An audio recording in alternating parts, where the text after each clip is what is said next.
Shalom, welcome to the Jewish View.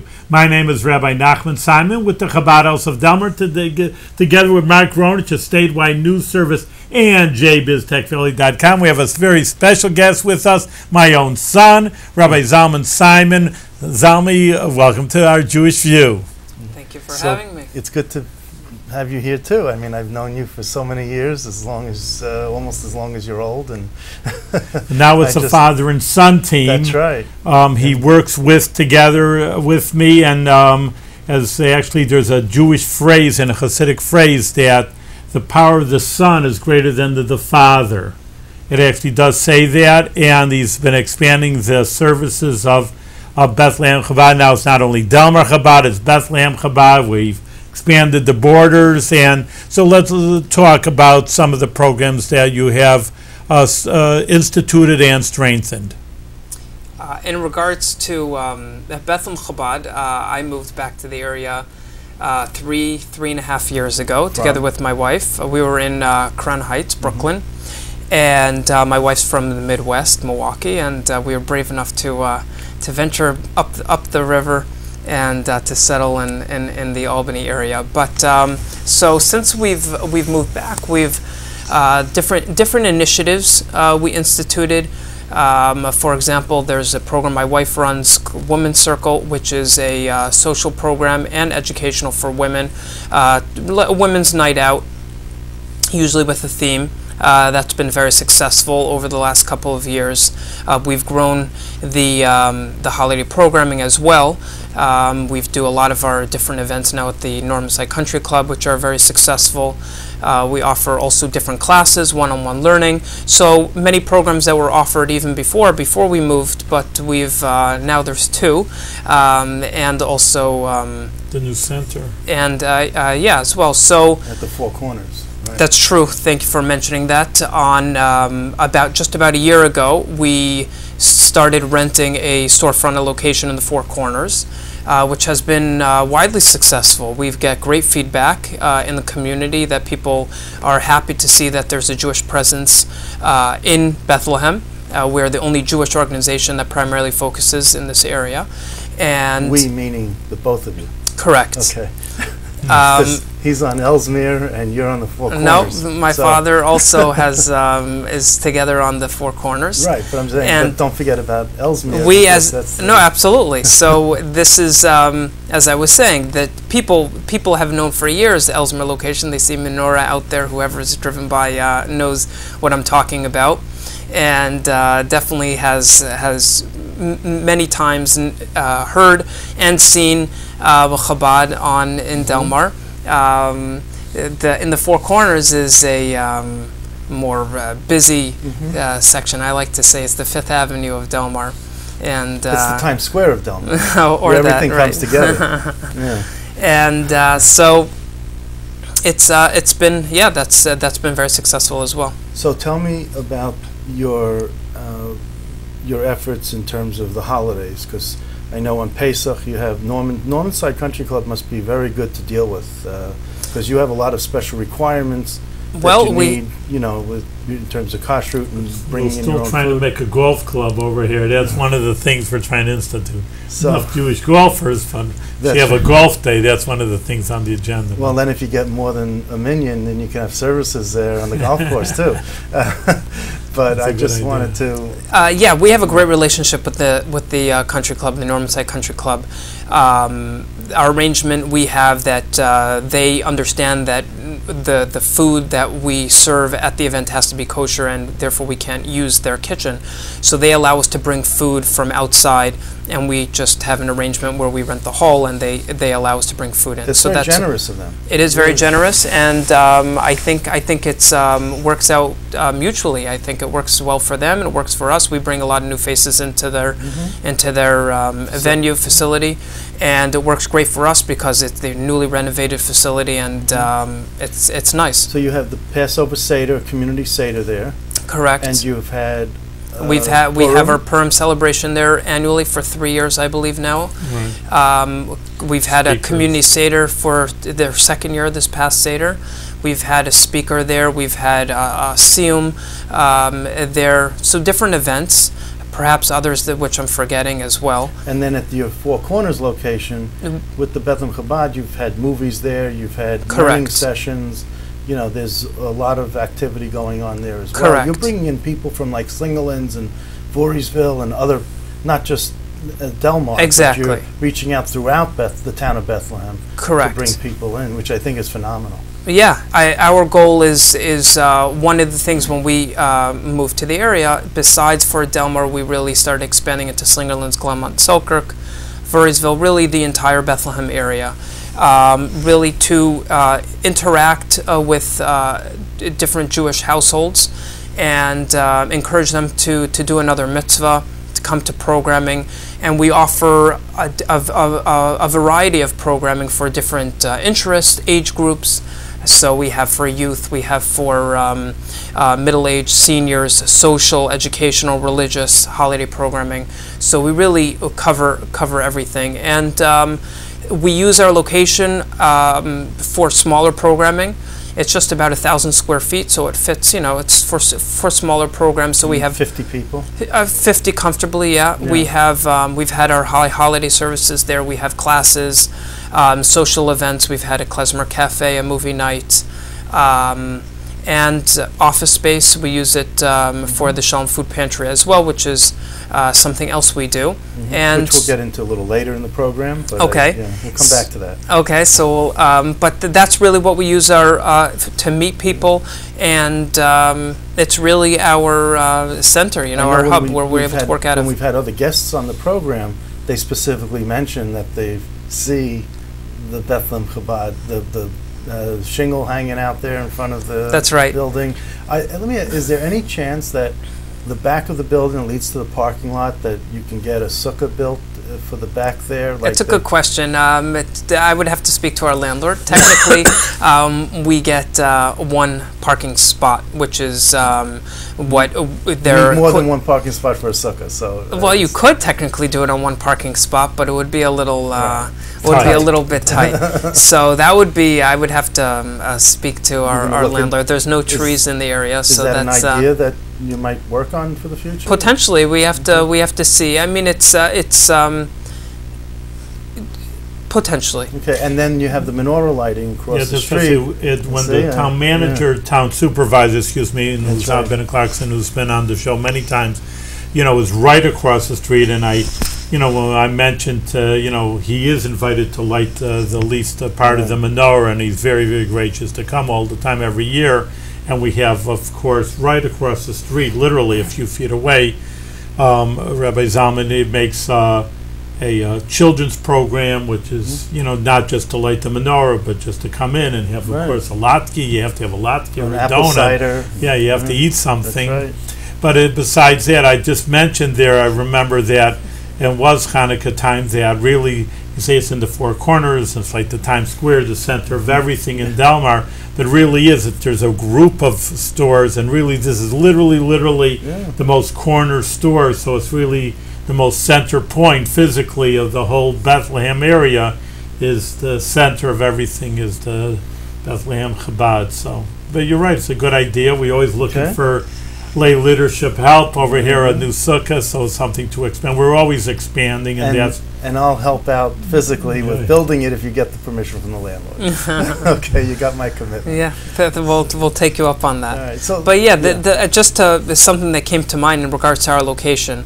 The feedback we get, as you mentioned, you got feedback on the show with other guests, but we've had even people who are affiliated with other Jewish affiliations in Albany that live in Delmar. They're very happy that there is, again, a Jewish presence, and I've get tremendous feedback from it. And our programming, the location itself attracts people. We had someone at our community center that joined us just by driving by our location, knowing that there was Chabad in the area, and looked us up online and joined. So we have that in our program, so it's not just where people see a presence, but actually it is a great form of marketing where people can actually find out about us just merely from our location. It's so phenomenal, and that's the mission for the Chabad, is to do outreach, and that's a great way to do outreach.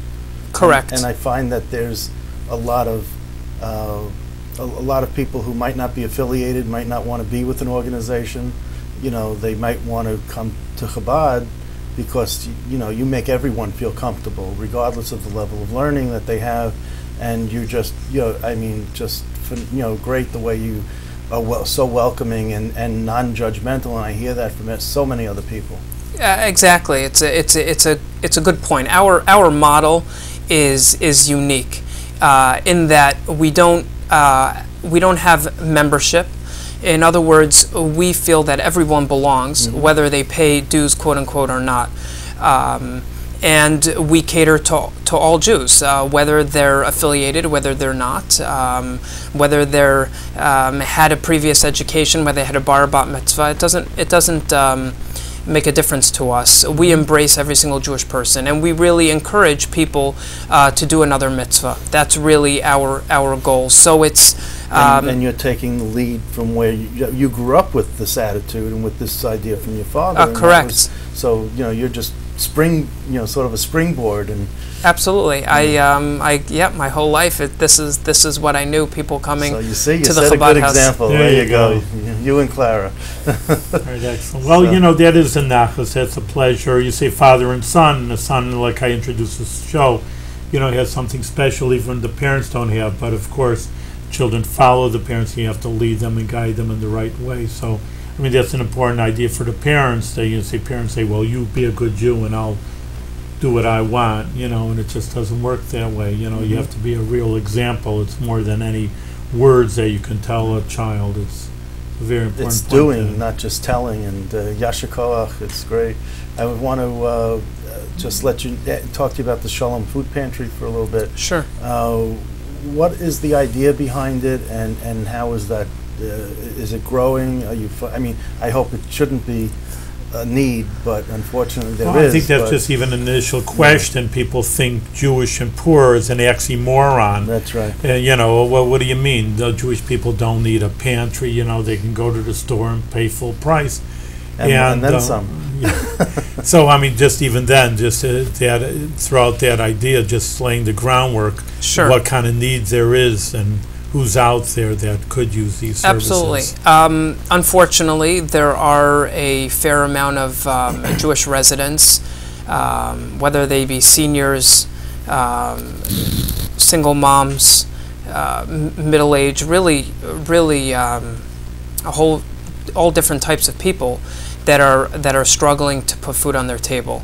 And we launched the Shalom Food Pantry around the high holidays of this year because my wife and I saw the need in the community that we launched it. Yeah. We launched it locally in the Albany County area. I'll get to that in just a moment. Right. But we launched it in this area really because we saw the need in our community. There wasn't, up until this point, there wasn't a formal food pantry which was catering to the Jewish demographic, the people who are struggling to put food on their table.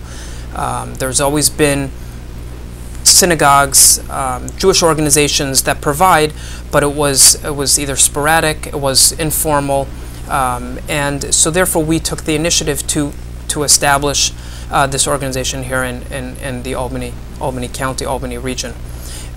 So there are, up until this point, we cater to about 50 households. And you get your food from the regional food bank? Or? Well, some of it. We are an affiliate of the regional food bank, so we do get some food, for example, produce, some products which are kosher. We get bread at times. We get bread from the kosher Price Chopper in Colony, exactly. We've gotten food from the ShopRite. We had food drives. People donate food or money, and we really get our food from all over. There's the food that we get. We have to supplement, obviously, because not all products are kosher, and so we have to supplement what we give. Do the folks at the food bank feel that you're being picky when you say, "Oh no, we can't have that"? That doesn't have a hechsher, it doesn't have an OU or something on it. Do they get, sort of like, what's this about? We Just don't to know. explain a kosher symbol, meaning Kosher symbol, yeah. For the viewers. No, I think they respect it absolutely. The food bank also doesn't feel rejected. I mean, they're there to provide. And I hear there's always a shortage. They're always crying out for more and more donations. Yeah, I mean, personally, we don't necessarily feel that. I mean, we're relatively small. I think they give out millions of pounds of food every single year. We're Did you have to educate the folks there about what kosher is and the symbols and the kosher symbols that are on products so that they don't accidentally give you something that you can't use? And well, so this is how the food bank works. My wife primarily works with them, and she obviously had to get us established and become an affiliate and met with them. But in regards there are some products which you're able to, they provide produce which doesn't need a kosher symbol, and then there's products which you can buy at a cheaper rate, and that is really a hit or miss. It's not in regards to there's grab boxes or bags, and so there could be products in there which are kosher or not. The regional food bank is such a large operation where they're not able to sort based on whether it's kosher or not. The volume that they go through, and again, we're the only food pantry that's a concern. So even, for example, there is kosher meat which we know gets donated to the food bank, but they're not able to set that aside because it's just too big of an operation logistically for them to be able to do that. Well, perhaps in the future we'll be able to do it, but it's so you can't go. I mean, you see the pictures on TV where they got these huge cases, maybe six levels high, and these long rows that you can go. You can't go down and pick and choose what you want for your. No, that's not how it works. Okay. Oh, you'd hope it would be, right? That's not how it works. Like I said, it's a huge operation, and the way the food bank works is there's a product. Well, not all of it, but much of it, product gets donated by different food distributors or grocery stores, and it comes in all, just in boxes. Some of it could be damaged, some of it could be expired, and so on. So it comes off the truck, and then they have sorters. Many times they're from either they're special needs people who are doing the sorting. There's people from different high schools, different children, different youth groups, all different things. There's all these different volunteers. It's not necessarily consistent. And they're all volunteers. They don't pay any of their For these people, that's sorters, they're volunteers, exactly. Wow. And they have to, there's already many different things they're looking out for. To go through an educational process of what's kosher and what's not is way too difficult, especially that the turnover is very high. So they're packaging, they're sorting the food and not with different requirements, but not kosher. So therefore, some of the food we get is potentially not kosher, and then we have a relationship with the Bethlehem Food Pantry where we'll give it to them so that we don't have to throw out the food. There is a Bethlehem Food Pantry.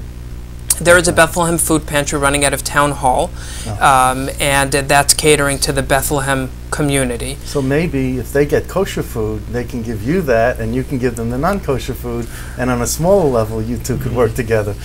Well, we've been working maybe together. They might get some of the kosher meat that, unbeknownst to anyone else, Well, they don't. Pretty much, they don't do perishable items. Oh, okay. It takes a lot for perishable items. You have to have the capacity. Idea. Yeah. It's a good idea. Thank you, Mark. But the food pantry, the way it works is our location is in Delmar, but primarily the recipients are not in Bethlehem, and we get volunteers to go to the food bank. We pick up the food.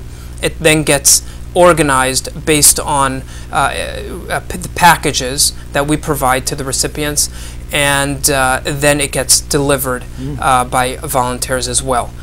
People are welcome to come out to our location, but number one, we're a little bit far for people. Number two, we like respecting people's privacy, where they don't have to come out, and we can bring it to them. And so that's our model. That's the way we. That's great. it is great because people are getting food, and they don't really have to inconvenience themselves. People, either they're seniors, it's difficult for them, they don't have transportation, or they're people that have busy schedules, or and it's difficult for them to come out. And also, it's the privacy that we'd like to respect that. And certainly, when you're looking for a job, that's a full-time job. So exactly. So if they're busy looking for a job to improve their lives, they're very busy.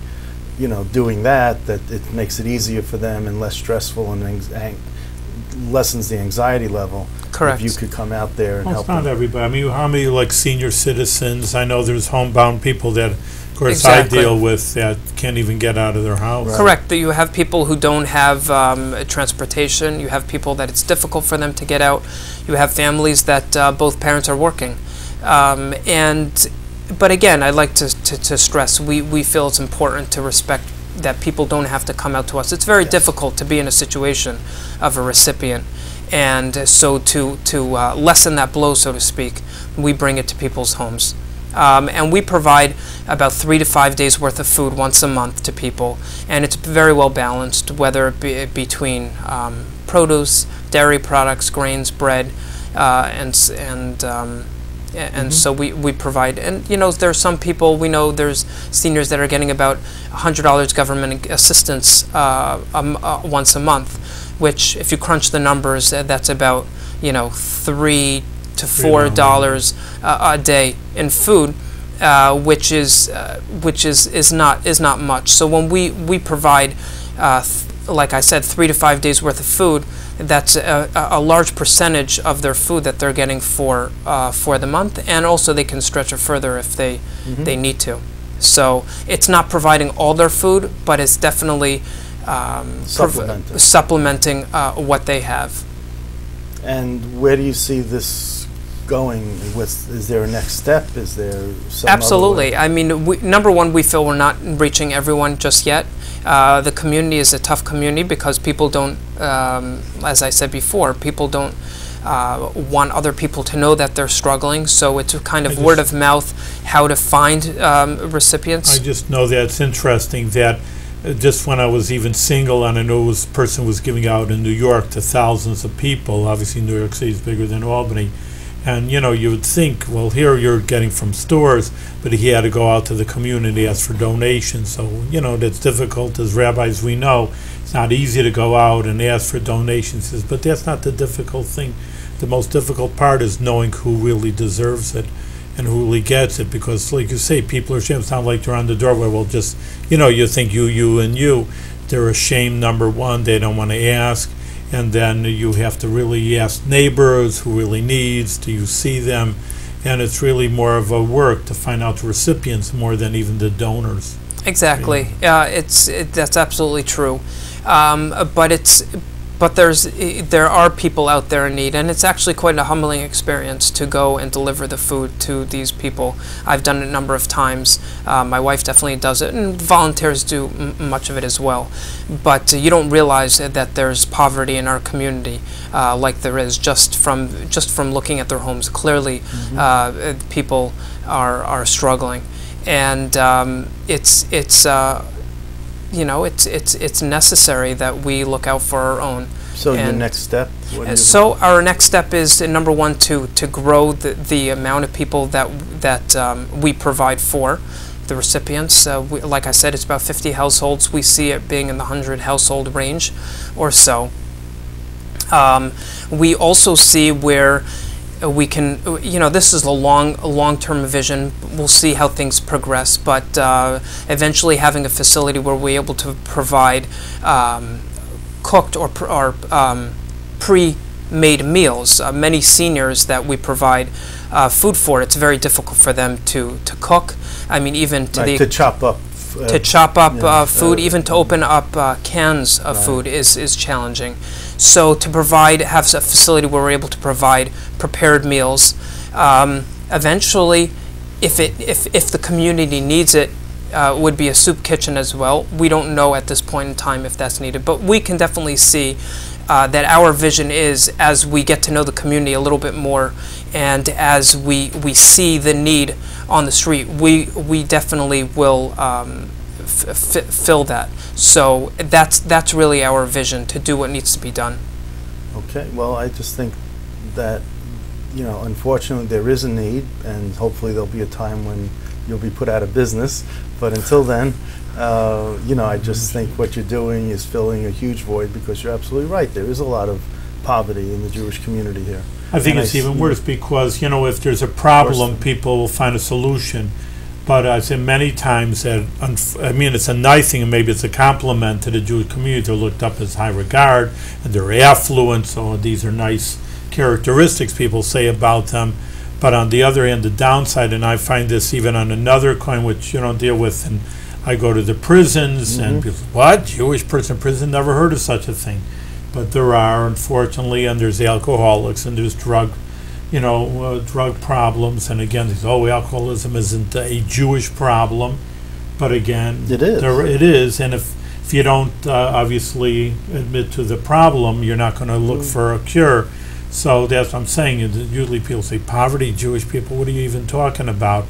And that's why maybe no one did it before yourself, because they say, well, we don't have a problem, so why should we do anything? But just because you put your head in the sand and you don't admit to a problem doesn't mean it doesn't exist. Have the other social service agencies in the area reached out to you and told you that this is filling a need, or? I reached out to them, both the JFS, Jewish Family Services. Your mother's on the board. Correct. We should have full disclosure. Jewish Family Services. Yes, and I spoke with the director, and Christine Holly. Correct.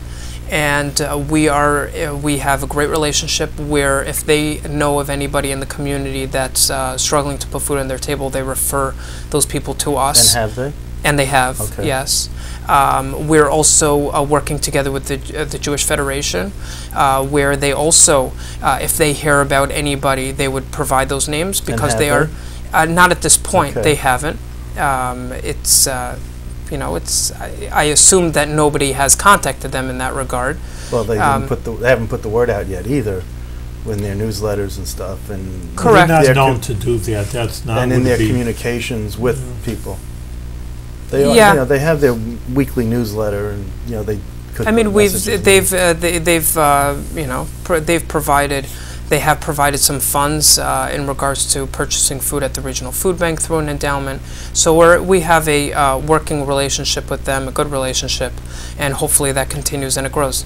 How much of a discount do you get? You just said purchasing food at the Regional Food Bank. So it depends. Obviously, it's not free, but correct.